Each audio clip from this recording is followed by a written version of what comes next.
Spiteful Gesture. Only a few weeks had passed since Edward had taken his passenger train. It had been Edward's first day out in a long time.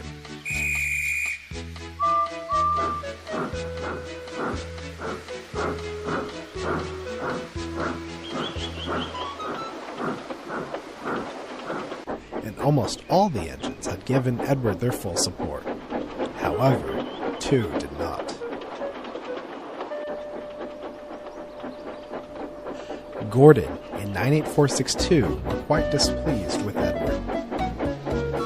98462 was one of 3 engines brought by the Fat Director to the railway on trial. He didn't have a name, just a number. He and Gordon had a great deal in common. They were both rude and cocky.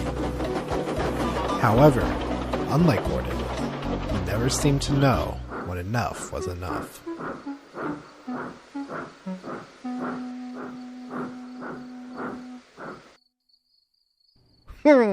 You finally managed to make it out of the station, cackled 98462 as Edward backed down into the sheds one night. Edward had just returned from his passenger run and was feeling quite proud. What a useless engine you are, Edward. I'm sure we'll be hearing plenty of complaints from the passengers tomorrow. You must have been running late all day. The others gave 98462 a foul look, but Edward just smiled. Actually, we were right on time. I'm very happy to be useful again, he chuckled. Edward knew that as long as he did not let 98462's words bother him, the engine wouldn't berate him for long. And soon enough, not getting any sort of reaction out of Edward, the big blue bully drifted off to sleep.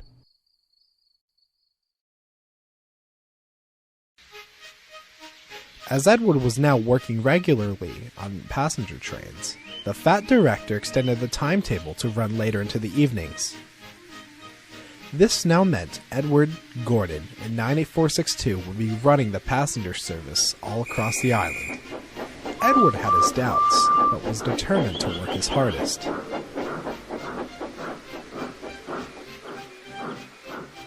Fortunately for him, he ran the loop line, so only saw Gordon and 98462 at the big station. The weeks passed. Edward thought his trains were getting heavier and heavier, or he was getting older and older. The other engines had noticed this, and offered to help. Ooh. No thank you, panted Edward. You have your own trains to manage. You can't upset the Fat Director's timetable.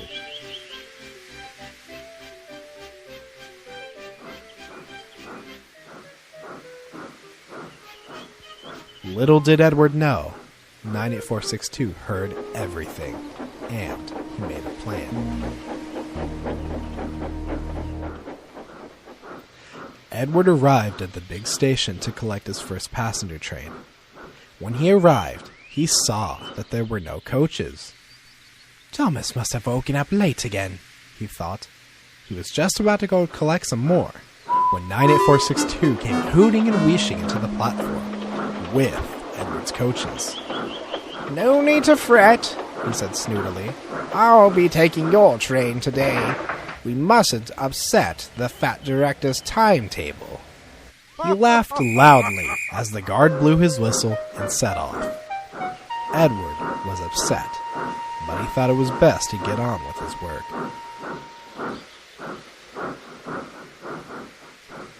That evening, Edward was backing into his berth, as 98462 was boasting loudly. We don't need Edward anymore. I've proven I can manage 2 trains at once.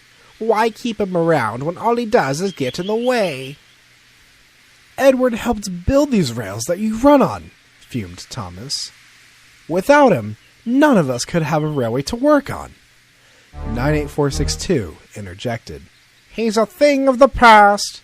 Us bigger tender engines are faster, stronger, and more up-to-date than old iron. Edward finally gave up. He decided to take a stand against 98462.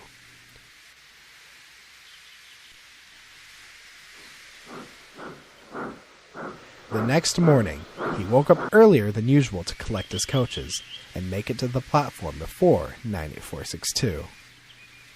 The yard was silent, and Edward felt sure he had beaten him. "And what do you think you're doing?" fussed 98462. Edward tried to sound brave. "Collecting my coaches from my passenger train." "I don't think so," 98462 growled. "You're nothing but slow and old. You are going to sit in the shed and wait to be sent away. Or even better, scrapped." Before Edward could say another word, 98462 backed down onto his line and coupled up to his coaches. Edward's heart sank, but not for long. "And just what do you think you're doing?" bellowed a familiar voice. It was the Fat Director. Collecting my train, sir," 98462 replied, trying to look innocent as he could.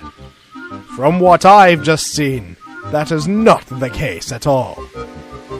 I've had passenger complaints saying they were taken to the wrong stations, and fellow workers complaining about your treatment of others."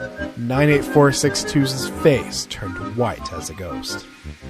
"My engines," the Fat Director went on, "work hard and help fellow engines. You have done neither of those. Let me remind you, I had brought you here to work here on trial, and I can see you are not fit for my railway.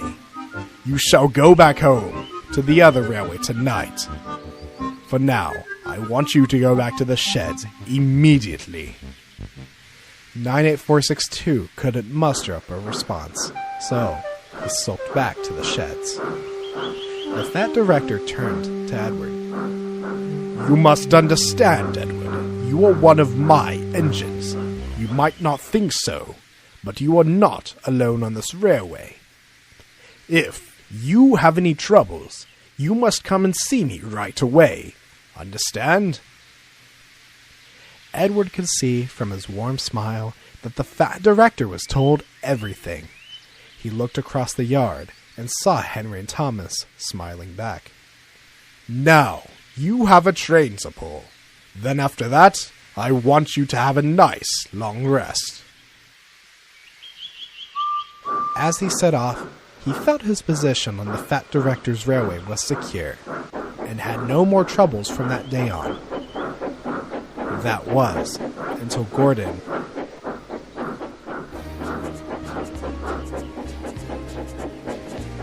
I mustn't say any more, or I shall spoil the next story.